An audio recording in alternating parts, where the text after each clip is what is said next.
See, the veterans, we left the physical battlefield, but now there's a mental battlefield that we have to go through, which everybody can't see.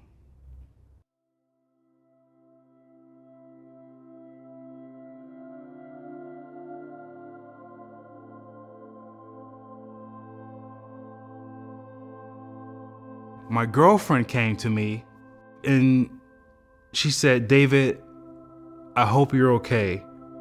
And I said, "Yeah, I'm okay." And she asked me, "Well, do you remember talking to me?" Or she said, "Well, you seem to be in good spirits after everything that we talked about." And I had to tell her, my memory is very fuzzy. It was about 2 weeks of my life I don't even remember. And she looked at me in my face and she said, "Oh no." And I said, "Well, I'm here. I'm here. I'm okay. What do you mean, oh no?" And she said, "You don't remember our conversation?" And she said, "Snell died." And I said, "What? Snell died? I just saw Snell yesterday."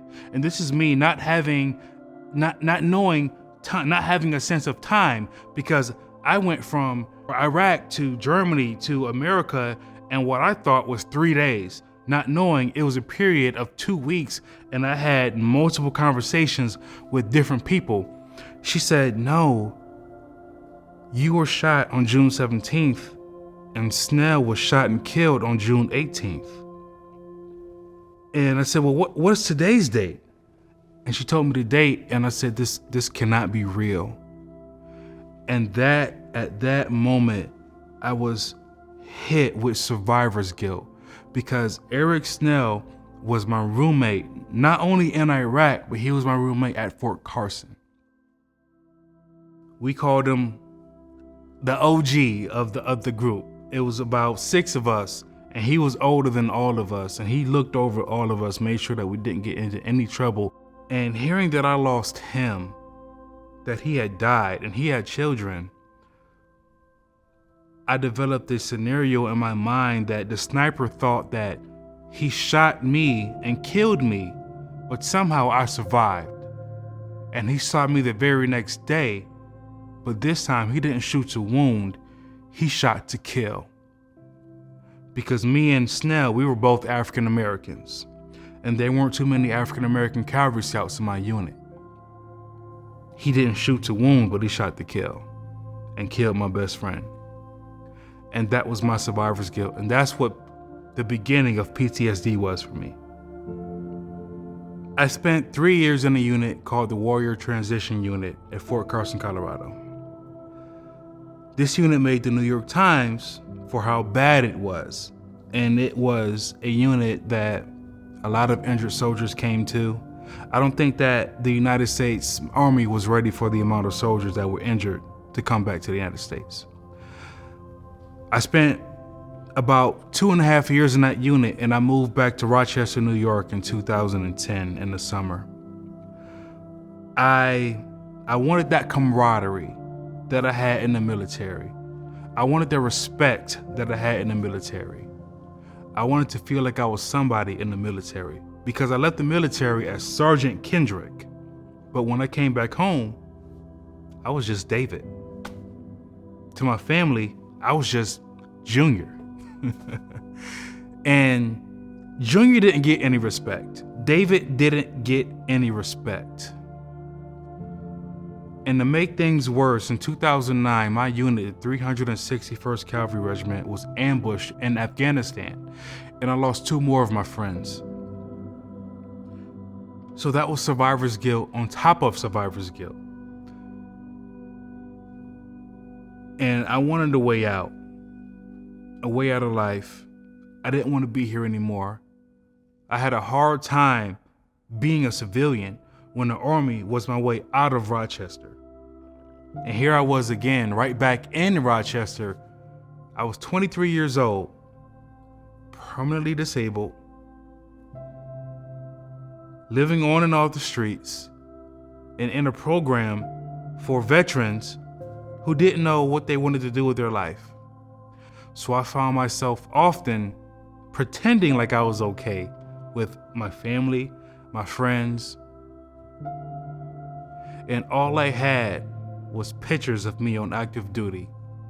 Pictures of my friends when they were alive, just reminiscing all the good times that I had, not only with those friends, but in my own personal life when I felt like I was a somebody. But back home, I was a nobody. So I resorted to drinking. On top of that, I was still recovering physically from being shot by a sniper, so I had access to opioids. I had prescription medication that I abused as well as alcohol. One night, I decided I had had enough with life. Fortunately, I wasn't successful, but the very next day I woke up in a padded room to my mom looking at me with tears in her eyes. And I thought to myself, I can't do this to my mother. She was there right after I got shot. She saw me take my first steps in physical therapy after being shot by the sniper. And here she was, seeing me after trying to take my life. It was a rock bottom moment for me to see me recovering from my injuries, both physically and mentally, and my mom being there throughout the entire thing, and then putting my mom through that. I realized that I needed help. I couldn't do this to my mom. I didn't want to do it to myself. And I knew that there were other veterans going through the same thing that I was going through. So I sought help. I found out where to go within the VA. I had to knock down doors, almost just like when I was back in combat. I had to knock down doors to get the help that I needed. It was a long, hard fight, but I got the help, I got the medication that I needed, and I was able to talk to other veterans about what we went through who served in Iraq and in Afghanistan. Eventually, I moved to Atlanta, Georgia. I found out about an organization called NAMI. After doing my research, I became further integrated and found out about a program called NAMI Homefront, which serves service members, veterans, just like myself, and their caregivers and their family members who don't quite understand what those veterans go through. Things that I wish my mom knew when I came home, that she would have been able to tell me and help me with my mental health issues and possibly prevent my attempt. And I jumped at that opportunity. I got the education that I needed. I got the formal training, and I became vice president of my local affiliate. And now what I do is I go around and I speak about all the opportunities and the programs that we have within NAMI. But for me to be a veteran advocate, to have that lived experience and help reduce that number of suicides within the veteran community every day, there's nothing like that. Because see, the veterans, we left the physical battlefield, but now there's a mental battlefield that we have to go through, which everybody can't see. If you have a broken leg, people can see your leg in a scar. If you have a cut on your arm, people can see that. But the mental scars that you have here, nobody can see. And when you're a veteran, you want other veterans who can relate to you to talk about those things to.